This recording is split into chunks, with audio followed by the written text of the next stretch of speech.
श्री सुक्तम्।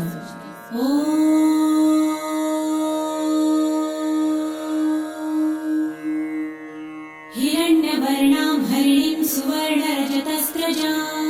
चन्द्रां हिरण्मयीं लक्ष्मीं जातवेदो महावः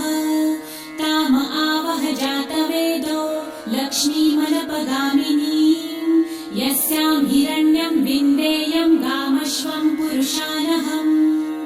अश्वपूर्वां रथमध्यां हस्तिनादप्रबोधिनीं श्रियं देवीमुपह्वये श्रीर्मा देवी जुषतां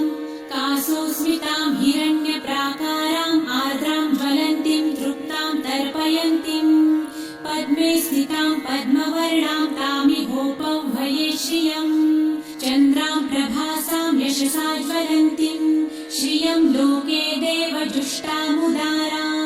तां पद्मिनीं शरणमहं प्रपद्ये लक्ष्मीर्मे नश्यतां त्वां वृणे आदित्यवर्णे तपसोऽधिजातो वनस्पतिस्तव वृक्षोऽथ बिल्वः तस्य फलानि तपसानुदन्तु मायान्तरायाश्च बाह्या अलक्ष्मीः उपैतु मां देवसखः कीर्तिश्च मणिना सह प्रादुर्भूतोऽसुराष्ट्रेऽस्मिन् कीर्तिमृद्धिं ददातु मे शुत्वपासामलां ज्येष्ठाम् अलक्ष्मीं नाशयाम्यहम् अभूतिं समृद्धिं च सर्वानिर्णुद मे गृहात् गन्धद्वारां दुराधर्षां नित्यपुष्टां करिषिणीम् ईश्वरीं सर्वभूतानां तामिहोपह्वये श्रियम् मनसः काममाकुतिं वाचः सत्यमशीमहि पशूनां रूपमन्नस्य मयि श्रेयतां यशः कर्दमे प्रजाभूता मयि सम्भव कर्दम श्रियं वासय मे कुले मातरं पद्ममालिनीम् आपसृजन्तु सिद्धानि चित्रितवस मे गृहे निच देवीं मातरं श्रियं वासय मे कुले आर्द्रां पुष्करिणीं पुष्टिपिङ्गलां पद्ममालिनीं चन्द्रां हिरण्मयीं लक्ष्मीं जातवेदो महावः आर्द्रां यकरिणीं यष्टिं सुवर्णां हेममालिनीं सूर्यां हिरण्मयीं लक्ष्मी जातवेदो महावः ताम आवह जातवेदो लक्ष्मीमनपगामिनीं यस्यां हिरण्यं प्रभुतं गावो दासोऽश्वान् विन्देयं पुरुषानहम्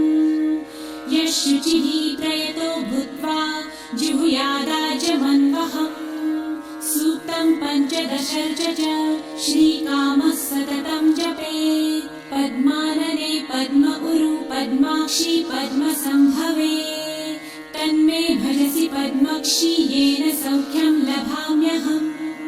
अश्वदायै गोदायै धनदायै महाधने धनं मे लभतां देवी सर्वकामाश्च देहि मे पद्मानने पद्मविपत्रे पद्मप्रिये पद्मदलायताक्षी विश्वप्रिये विष्णुमनोनुकूले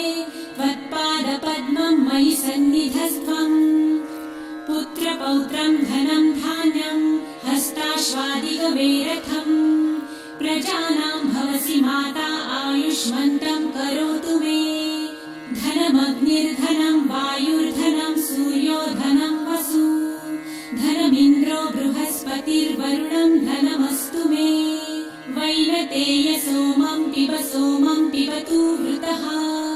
सोमं धनस्य सोमिनो मह्यं ददातु सोमिनः न क्रोधो न च मात्सर्य न लोभो नाशुभामतिः भवन्ति कृतपुण्यानां भक्तानां श्रीसूक्तं जपेत् सरसिजनिलये सरोजहस्ते धवलतरां सुखगन्धमाल्यशोभे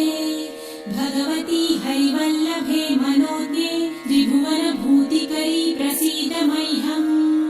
विष्णुपत्नीं क्षमां देवी माधवी माधवप्रियां लक्ष्मीं प्रियसखीं देवीं नमाम्यच्युतवल्लभां महालक्ष्मीं च विद्महे विष्णुपत्नी च धीमहि तन्नो लक्ष्मी प्रचोदयात् श्रीवर्चस्वमायुष्यमारोग्यमाविधाच्छोभमानं महीयते।